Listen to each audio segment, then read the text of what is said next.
Good morning, I'm Gary DeWaal, and this is Bridging the Week for February 29th to March 4th, and today is March 7th, 2016.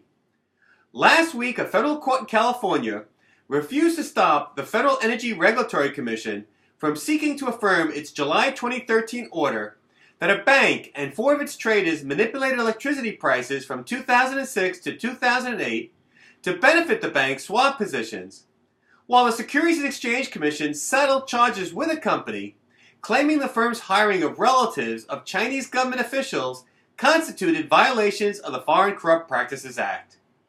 Meanwhile, a Chicago Mercantile Exchange disciplinary action involving delivery line freshening transactions revived memories of a 1987 landmark legal decision regarding the prior notice that the Commodity Futures Trading Commission must provide industry participants before seeking to change a customary interpretation of its rules in an enforcement proceeding. We have a number of interesting developments impacting financial service participants this week, so let's get started. A federal court in California refused to stop a lawsuit by the Federal Energy Regulatory Commission against Barclays Bank plc and four of its traders to affirm FERC's July 2013 order requiring the defendants to pay $453 million in civil penalties for their alleged manipulation of electricity prices in California and other Western markets between November 2006 and December 2008. The defendants had requested a stay of FERC's lawsuit after their motion for limited discovery was denied in December 2015, and they filed a notice of appeal. In ruling against the defendants' stay request, the court said that nothing precluded the defendants from arguing during the affirmation hearing that FERC's, quote, motion to affirm must be denied because the submitted record is deficient, end of quote.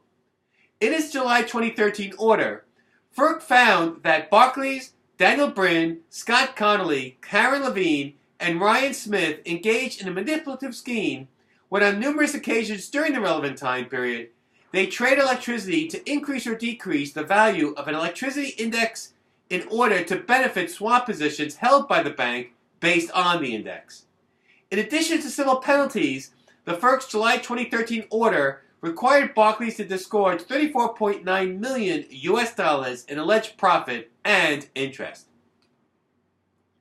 A hearing committee of the Chicago Mercantile Exchange held that Aaron Welke and Melissa Welke, husband and wife, violated exchange rules when, on multiple occasions between December 2012 and April 2013, they entered into futures transactions to transfer equity from accounts controlled by Mr. Welke to an account controlled by Ms. Welke.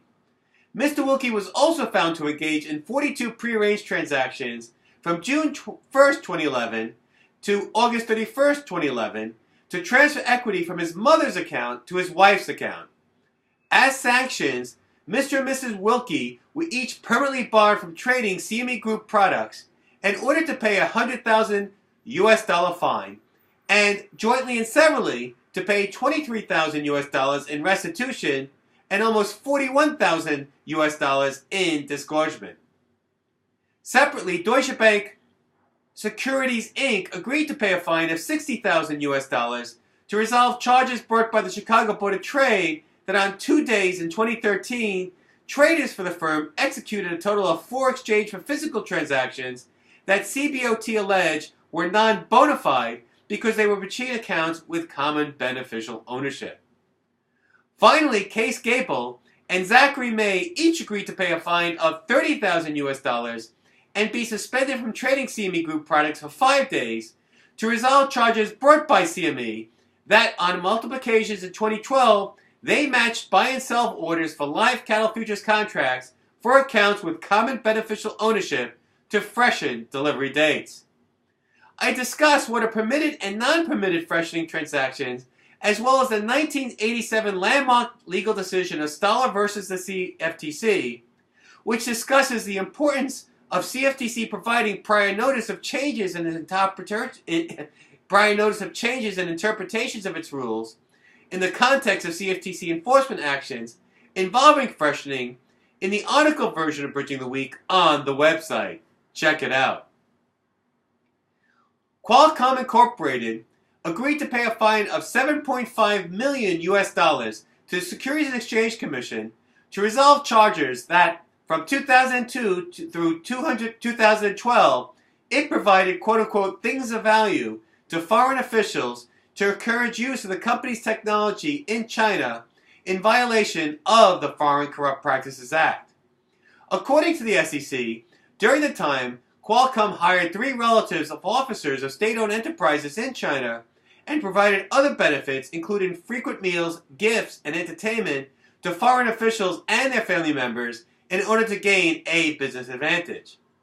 Qualcomm is an issuer of SEC-registered securities that designs and sells wireless telecommunication products.